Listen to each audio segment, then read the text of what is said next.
안녕하세요. 오늘은 윈도우즈 애저 서비스 버스의 주요 통신 기능들 중 하나인 큐와 토픽을 이용해서 서로 방화벽으로 그리고 나트에서 복잡하게 격리되어 있는 서로 다른 서비스를 방화벽 정책이나 다른 여러 가지 보안 설정을 수정하지 않고 애플리케이션 간의 통신을 개통하는 방법에 대해서 자세히 살펴보려고 합니다. 우선 서비스 버스의 경우 별도로 사전에 신청이 되어 있어야 하는데요.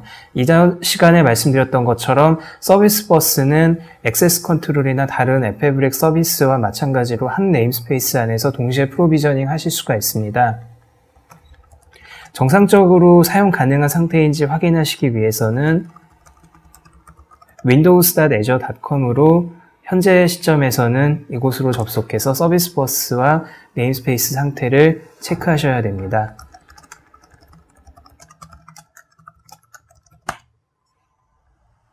실버라이트 버전의 관리 포털이 나타나는지 확인하신 다음에 하단의 서비스 버스 액세스 제어 및 캐시 탭을 클릭합니다. 그 다음 서비스 버스 탭을 클릭해서 현재 서비스가 정상적으로 생성되었는지 확인을 하셔야 됩니다. 정상적으로 생성이 되었다면 하단에 큐와 항목이라는 이름의 노드가 새로 나타나는데요. 저의 경우에는 데모 준비를 위해서 미리 노드들을 만들어 놓았습니다. 그러나 처음 만드시는 경우에는 아무것도 없기 때문에 데모 진행을 위해서 별도로 큐와 항목에 대해서 미리 만들어 놓으실 필요가 있습니다. 여기서 큐와 항목의 경우에는 프로그래밍 방식으로 생성이 가능한 항목일 수도 있고 아닐 수도 있기 때문에 API와 정확하게 통신하기 위해서는 사전에 이와 같이 큐나 항목을 미리 만들어 놓고 시작을 하셔야 되는데요. 큐의 경우에는 이 노드를 클릭하신 다음 새 큐 버튼을 클릭해서 대화 상자가 나타나면은 큐 아이디 값과 정책에 대해서 설정을 하신 다음 확인 버튼을 눌러서 프로비저닝 하실 수 있습니다. 항목의 경우에도 새 항목이라는 이름으로 이것을 만드실 수가 있고요. 그리고 구독을 별도로 만들려는 경우에는 항목을 만든 다음에 구독에 대한 구체적인 설정을 지정하실 수가 있습니다. 이렇게 필요한 모든 아이템들을 생성을 하신 다음에는 윈도우즈 애저 앱 패브릭 관련 SDK와 클래스 라이브러리들을 다운로드 받으셔야 되는데요. 이를 다운로드 하시기 위해서는 윈도우즈 애저 관련 라이브러리 중 .NET 버전에 대한 것을 별도로 받아서 설치하시면 됩니다. 윈도우즈 애저 앱 패브릭 서비스 버스의 메시징과 큐 서비스를 사용하시기 위해서는 별도의 라이브러리를 추가적으로 설치하셔야 되는데요. 이때 별도의 애플리케이션이나 혹은 웹사이트, 웹 애플리케이션 프로젝트 등에서 뉴게 패키지 관리라고 하는 패키지 매니저를 실행하시면 됩니다. 그러면 여기서 온라인에서 검색을 하실 때 microsoft.servicebus라고 검색어를 넣습니다. 그러면 윈도우즈 애저 서비스 버스라고 하는 이름의 패키지가 나타나는데요. 이것을 설치하시면 필요한 어셈블리들이 모두 포함이 됩니다. 그 다음 서비스 버스를 설치하시고 난 다음에 이 라이브러리가 포함에 들어있는지 확인하시고 이제 실제 프로그램 코드 작성에 대해서 한번 알아보도록 하겠습니다. 우선 큐의 경우 먼저 말씀을 드리면 큐의 경우에는 윈도우즈 애저 스토리지와는 다르게 애플리케이션별로 큐의 항목들을 구체적으로 나누어서 관리를 할 수 있도록 보호된 큐를 만들 수 있는 것이 또 다른 형태의 장점인데요. 우선 큐 메시지를 받아들이는 쪽과 보내는 쪽에서 공통으로 사용할 메시지 데이터 구조체에 대해서 한번 살펴보도록 하겠습니다. 여기서는 데스크탑 애플리케이션 간의 통신을 기준으로 하기 때문에 .NET 프레임워크를 이용해서 시리얼라이제이션, 직렬화를 하는 것을 예로 들었는데요. 간단하게 보통의 평범한 데이터 클래스를 하나 만들었습니다. 커스텀 메시지라는 클래스를 만들었고 이 커스텀 메시지 클래스에 큐의 이름을 별도의 상수로 지정하였습니다. 나중에 이 이름은 앞서 제가 서비스 매니저를 통해서 만들었던 네임스페이스와 연결해서 사용할 때 이 이름을 이용해서 큐를 찾고 그곳에 메시지를 저장하거나 가지고 올 때 사용을 하시게 됩니다. 그리고 데이터를 주고받기 위해서 프라이빗 변수 2개와 퍼블릭 프로퍼티 2개를 각각 만들었고 각 프로퍼티는 읽기 쓰기가 가능하도록 설정을 해왔습니다. 전형적인 단넷 기반의 포코 클래스라고 할 수가 있겠죠. 이제 이 라이브러리를 보시는 것처럼 SBQ 모델이라는 어셈블리로 추가를 해서 리시버와 샌더 모두 추가하였습니다. 그 다음 리시버의 경우에는 이제 서비스 버스에 접속을 해서 메시지를 가지고 올 수 있도록, 즉 메시지를 폴링하는 코드가 주된 내용을 이루게 되는데요. 지금 여기서 보시게 되면은 접속 방법은 다른 클라우드 서비스들과 거의 비슷합니다. 즉 처음에 애플리케이션 환경 설정 등에서 토큰 값을 가지고 오시는데요. 토큰의 발행자와 프라이머리 키 값을 지정해서 토큰 프로바이더의 Create Shared Secret Token Provider라고 하는 별도의 API를 사용해서 객체를 초기화를 합니다. 그 다음 네임스페이스 매니저라고 하는 일반화된 클래스를 사용해서 서비스 버스 URL과 접속 토큰을 지정하고 마지막으로 메시징 팩토리라고 하는 그 실제 연결을 주관하고 관리해 줄 수 있는 서비스 버스 객체를 이곳에서 한 번 더 만들게 됩니다. 그 다음 메시징 팩토리에서 Q 클라이언트를 새로 생성을 하고 이곳에서 QName이라고 하는 곳에 방금 제가 모델 클래스에서 선언하였던 콘스탄트 값을 이곳에 넣습니다. 어차피 상호간에 어떤 Q로 통신을 해야 될 것인지는 콘스탄트가 아니라 다른 방법으로도 정의가 가능한 부분이지만 서로 일치해야 된다는 조건이 깔려있기 때문에 이것을 모델에 정의하였고요. 이렇게 해서 Q 클라이언트를 만들고 실제로 while 루프를 통해서 무한 반복하면서 메시지를 가지고 오고 처리를 하게 됩니다. 메시지를 가지고 올 때에는 지금 보시는 것처럼 클라이언트에서 receive라고 하는 함수를 불러서 타임아웃 시간과 함께 받아온 메시지가 유효한지, 그리고 실제로 받아온 메시지를 역직렬화를 해서 커스텀 메시지라고 하는 원형의 클래스로 되돌리는 것까지를 확인을 하게 됩니다. 이때 received 메시지 자체에는 정형화되지 않은 키값 형태의 딕셔너리 타입의 데이터 스트럭처가 한 번 더 포함이 되어 있는데요. 여기에 구체적인 프로퍼티들을 더 더하거나 빼거나 확인할 수 있습니다. 메시지 인포에서 객체를 새로 필요한 만큼 데이터를 집어넣고 그 다음 이 정보를 콘솔에 출력을 해서 정상적으로 메시지가 수신이 되었는지를 확인을 합니다. 마지막으로 메시지가 큐에 잔존하지 않도록 확실하게 처리가 되었음을 표시하기 위해서 complete라고 하는 함수를 불러서 메시지를 로컬에서도 소거를 하고 동시에 서버에서도 삭제를 하게 됩니다. 만약에 이 작업에 실패를 하게 될 경우에는 메시지가 계속해서 큐에 남아서 다른 서비스에 의해서 혹은 다른 인스턴스에 의해서 계속 읽히게 되기 때문에 중복 처리나 트랜잭션 불일치 같은 오류가 발생할 수 있습니다. 그래서 이 부분은 반드시 호출이 될 수 있도록 정확하게 관리가 되어야 할 필요가 있습니다. 이렇게 해서 수신자로서의 역할에 대한 코드는 살펴보았고요. 이제 이 수신자의 메시지 큐에 메시지를 집어넣어 줄 수 있는 프로그램이 필요한데 이 프로그램도 한번 살펴보도록 하겠습니다. 역시 토큰을 만들고 매니저, 메시징 팩토리 객체를 만드는 것은 큰 차이가 없고요. 반복 루프 안에서 사용자가 보낼 메시지 혹은 애플리케이션으로부터 수신되는 메시지를 받아서 문자열로 저장을 하고 그리고 클라이언트를 생성을 한 다음에 클라이언트에 보낼 메시지를 이와 같이 모델 클래스에 담아서 브로커드 메시지라고 하는 또 하나의 포장되어 있는 그런 메시지 프로퍼티를 추가를 해서 보내게 됩니다. 이때 QClient send라고 하는 API로 호출하게 되는 것이고 정상적으로 보내줬을 경우에는 보시는 것처럼 어떤 큐에 메시지가 들어가게 되었는지를 한 번 더 알려주도록 코드를 만들었습니다. 이제 이 코드가 정상적으로 잘 작동하는지 로컬에서 한번 테스트를 해보겠습니다. 단순히 큐에다가 메시지를 넣고 빼고 하는 것이기 때문에 크게 어려워 보이는 작업 같지는 않습니다. 저의 경우에는 서비스를 동시에 시작해야 되기 때문에요. 이 부분을 조금 솔루션을 수정해서 시작 방법을 바꾸어 보도록 하겠습니다. 솔루션의 속성으로 가시면 여러 개의 시작 프로젝트를 동시에 걸 수가 있는데 이 부분에서 디버깅하지 않고 시작이라고 해서 두 가지 프로젝트가 잘 돌아가는지 한번 설정해 보도록 하겠습니다. 이렇게 시작을 하고 모두 디버깅하지 않고 시작을 하도록 하였기 때문에, 즉 디버거가 연결되어 있는 프로젝트가 없기 때문에 F5키로는 시작이 되지 않고 컨트롤 F5키를 사용해서 디버거 없이 시작을 하셔야 정상적으로 작동을 합니다. 프로그램이 동시에 두 번을 떴고요.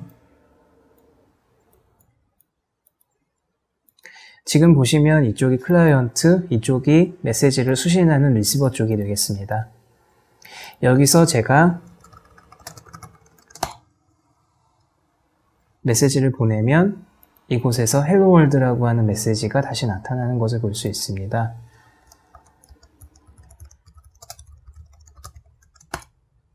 그리고 2바이트 계열 문자 혹은 유니코드 문자들도 정상적으로 잘 처리가 되는 것을 보실 수 있고요. 연달아서 메시지를 한번 보내보면 이와 같이 계속해서 메시지를 실시간으로 받아들이는 것을 볼 수 있습니다. 그렇다면 지금 이 서비스 버스를 이용해서 메시지를 원격으로 릴레이를 해서 받고 있기 때문에, 이렇다는 이야기는 달리 표현하면 서비스 버스의 위치가 공개적으로 노출이 되어 있기 때문에 어떤 곳에서도 서비스 버스에 접속만 할 수 있다면 중간에 방화벽이라던가 다른 여러 요소를 건너뛰고 실제 애플리케이션 통신을 주관할 수도 있다라는 얘기가 될 텐데요. 실제로 이것이 작동하는지 확인해 보기 위해서 제가 별도로 준비한 컴퓨터를 이용해서 양쪽 화면을 보면서 실제로 어떻게 잘 작동하는지 한번 살펴보도록 하겠습니다.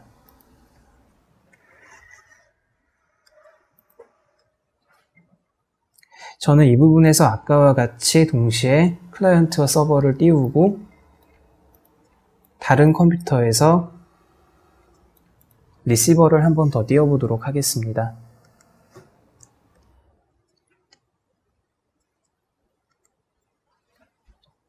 그리고 지금 같은 큐 서비스를 사용해서 모든 것이 통신이 이루어지도록 되어 있기 때문에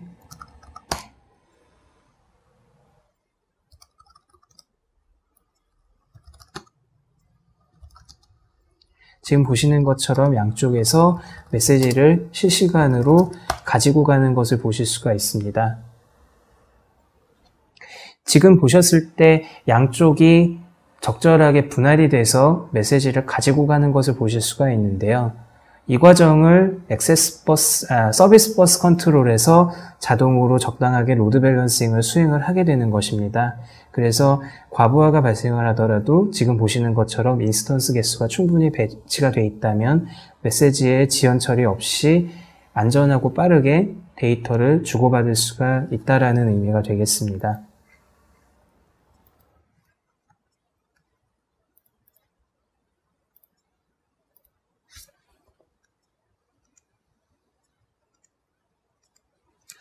이제 계속해서 큐보다 조금 더 세밀하고 다양한 제어가 가능한 토픽이라고 하는 항목에 대해서 살펴보도록 하겠습니다.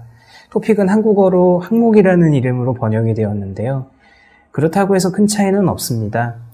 토픽의 경우에도 리시버와 샌더가 공유할 수 있는 모델 클래스를 정의하는 것이 필요하고, 역시 편의상 토픽의 공통된 이름을 모델 클래스 라이브러리에 따로 정의를 해 놓았습니다.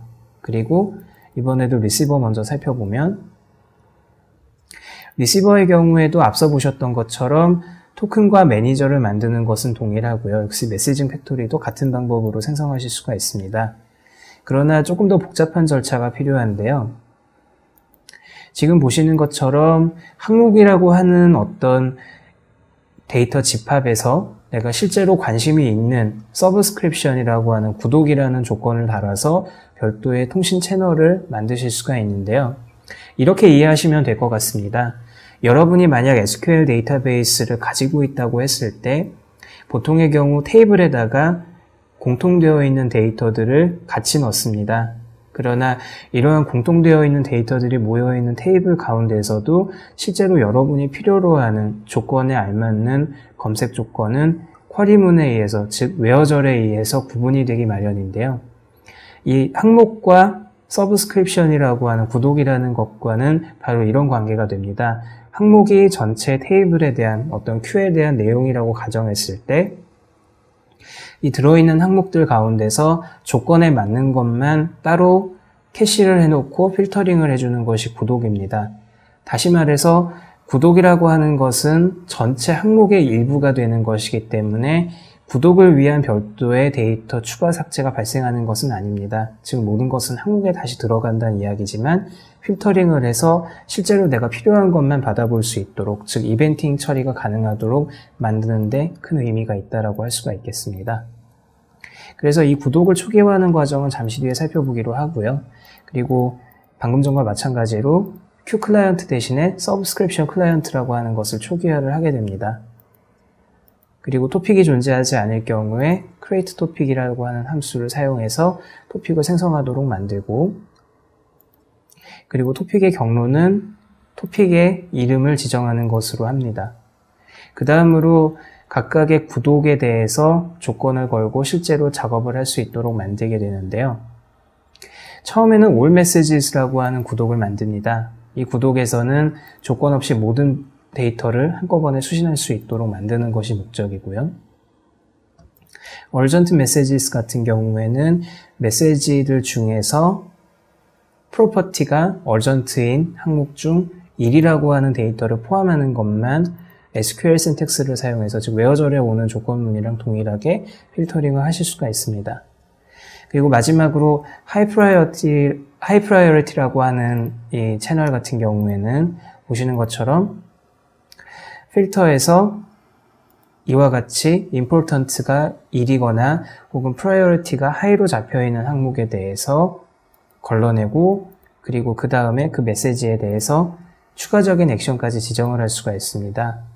이렇게 만듦으로써 단순히 걸러내기만 할 뿐만이 아니라 들어온 메시지에 대해서 프로퍼티 설정까지 가능하게 할 수 있습니다. 이 기능을 사용하면 메시지가 단순히 들어오고 나가는 것에서 그치는 것이 아니라 약간의 라우팅 기능도 손쉽게 적용하실 수가 있는 이점이 되겠습니다. 그래서 이 리시버 입장에서는 어떤 대상에 대해서 구독을 할 것인지를 결정하기 위해 시작하기 전에 콘솔을 통해서 사용자에게, 즉 관리자에게 어떤 메시지를 구독할 것인지를 물어보는 프롬프트를 한번 띄우게 되고요. 거기에 맞추어서 기본값은 모든 메시지를, 그리고 중요한 메시지, 긴급 메시지인 경우에는 U라고 하는 키보드 키와 바인딩이 되도록 했고요. H의 경우에는 하이 프라이어티 메시지 채널과 연동되도록 하였습니다. 이렇게 해서 어떤 대상과 구독을 시작을 할 것인지 그것이 결정이 되고 나면 메시지를 어느 토픽에 어느 서브스크립션으로부터 받을 예정이다라는 메시지를 계속 무한반복을 통해서 뿌려주게 되고 30초의 타임아웃을 지정해서 수신을 시도합니다. 그 다음의 내용은 앞서 보셨던 것과 큰 차이는 없고요. 메시지를 받은 다음 메시지에 대한 프로퍼티를 얻어와서 메시지를 정상적으로 수신했다라는 내용과 함께 마찬가지로 메시지를 완전하게 소거합니다. complete라고 하는 메시지를 사용해서요. 이렇게 해서 리시버는 계속해서 자신이 타겟으로 잡은 대상에 대해서 메시지를 수신하고 처리할 수 있는 배경이 만들어지게 되는 것입니다. 마지막으로 샌더에 대해서 한 번 더 살펴볼 텐데요. 샌더의 경우도 앞서 보셨던 것처럼 초기화 방법은 같습니다. 그리고 토픽에 대해서 존재하지 않을 경우에 만들어주는 것은 동일하고요. 그리고 토픽에 대한 실제 경로를 얻어오는 작업이 필요합니다. 이렇게 해서 얻어온 토픽이 실존하는지를 확인한 다음 토픽의 실존 여부에 따라서 역시 서브스크립션도 이곳에서 먼저 초기화를 하게 될 가능성을 염두에 두고 보안 코드를 만들게 됩니다. 그리고 토픽 클라이언트라고 하는 것을 만들어서 메시지를 수신할 수 있도록 연결을 하고 그 다음 무한반복문에서 사용자가 입력하는 모든 메시지를 기준에 따라서 나누어서 보내도록 만드는 작업을 하고 있습니다. 여기서는 편의를 위해서 메시지가 느낌표로 시작을 하는 경우에는 앞에서 보여드렸던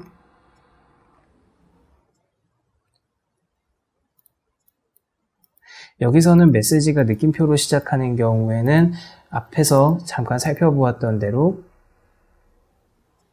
urgent 메시지에 들어가도록 만들었고, 그리고 asterisk로 시작하는 경우에는 high priority 메시지로 분류가 되도록 만들었습니다. 그리고 이 메시지를 실제로 send 메서드를 통해서 보내게 되는데 brokered 메시지라는 이름으로 한 번 더 포장해서 보내게 됩니다. 우선 로컬에서 잘 돌아가는지 한번 테스트를 해보겠습니다. 이번에도 솔루션의 속성으로 가서 여러 프로젝트를 디버깅하지 않고 시작하는 것으로 Ctrl F5키를 눌러서 시작합니다. 그러면 리시버와 센더가 동시에 나타나게 되는데요. 우선 리시버에서 전체 메시지를 모두 기다리는 것으로 해보겠습니다. 앞서 제가 보냈던 혹은 이전에 보냈던 메시지들이 연달아 들어오게 되고요. 일반적인 메시지를 보내면 역시 잘 들어옵니다. 그리고 급해요라고 하는 메시지가 들어오면서 전체 메시지를 받은 것으로 돼 있지만 결과적으로 urgent 메시지까지 받은 것으로 그렇게 나타납니다. 혹은 테스트라는 이름으로 보내면 마찬가지로 정상적으로 수신이 되는 것을 볼 수 있습니다.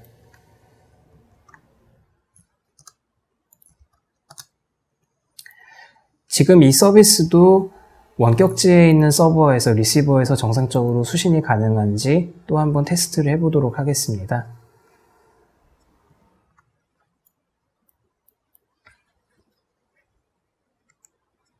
여기서도 저는 리시버만 시작을 할 거고요. 이번에는 구분을 한번 해보도록 하겠습니다. 원격지에서는 urgent 메시지만 받도록 하고, 그리고 이곳에서는 high priority 메시지만 취급하도록 한번 해보겠습니다. 이제 이 상태에서 high priority 메시지를 보내게 되면 보시는 것처럼 제가 high priority에 대해서 구독한 것만 나타나도록 되어 있습니다. 그리고 원격지에는 아무것도 아직 들어오지 않았고요. 테스트라고 해서 이번엔 원격지에서 받을 수 있도록 메시지를 보내보았습니다.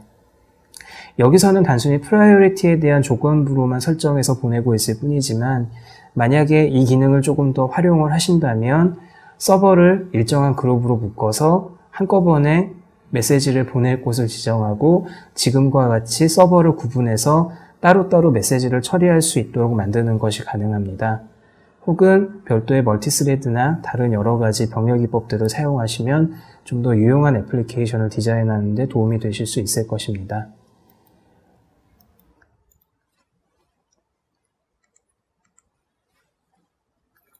여기서 한 가지 언급하고 넘어가야 될 부분이 있는데요. 이때 브로커드 메시지를 통해서 과연 어떻게 시리얼라이제이션이 발생을 하는 것일까 잠시 살펴보실 필요가 있습니다. 현재는 브로커드 메시지를 통해서 메시지를 직렬을 할 때 .NET 프레임워크의 표준 런타임 라이브러리 중에 하나인 system.runtime.serialization이라고 하는 라이브러리를 사용합니다. 이것은 예전에 그 .NET 프레임워크 초창기에 리모팅에 사용하던 그 기법을 약간 더 발전시킨 것인데요. 내부적으로는 리모팅 때 사용하던 시리얼라이제이션을 그대로 사용하고 있습니다. 그래서 지금 이 기능을 사용하기 위해서 호출을 하려고 했을 때 만약 이 어셈블리가 들어있지 않은 경우에는 오류 메시지가 나타나게 되는데요. 그래서 이 어셈블리를 포함을 해서 배포를 할 수 있도록 혹은 클라이언트 버전이나 이런 것들을 확인을 하셔서 정확하게 메시지 전달이 잘 되는지 확인을 하실 필요가 있습니다. 실은 그래서 앞서 모델에서도 시리얼라이저블이라고 하는 어트리뷰트를 붙였는데요. 또 한 가지 고려해 보셔야 될 점이 있다면 이 시리얼라이저블 어트리뷰트가 붙은 부분에 대해서는 모델 클래스의 버전이나 차등이 발생할 수 있는 여지도 있는데 이 부분에 대한 버전 관리는 .NET 프레임워크 직렬화에 대한 버전 관리 토픽을 MSDN에서 별도로 찾아보시고 사전에 준비를 하시는 것이 필요할 것으로 보입니다.